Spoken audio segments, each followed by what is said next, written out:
Guys, ഇന്നലെ രാത്രി നല്ല മഴയായിരുന്നു. ഇന്നും കുറച്ച് മഴയൊക്കെ ഉണ്ട്. ഞാൻ രാവിലെ ഉമ്മറത്ത് വന്ന് നോക്കിയപ്പോൾ നമ്മുടെ മുള്ളാത്തയുടെ മരം താഴെ ഒടിഞ്ഞു വീണ് കിടക്കുക. നിറച്ച് മുള്ളാത്ത ഉണ്ടായിട്ടുണ്ട് കേട്ടോ.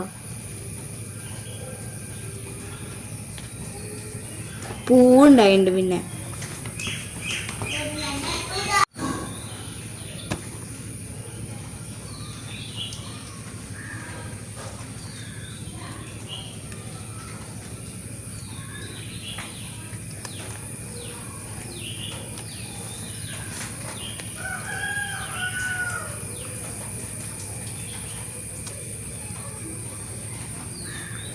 ഇതിൽ തന്നൊരു മുള്ളാത്ത പഴുക്കാറായിട്ട് നിൽക്കുന്നുണ്ട്. അത് ഞങ്ങൾ പൊട്ടിച്ചു വയ്ക്കാണ്.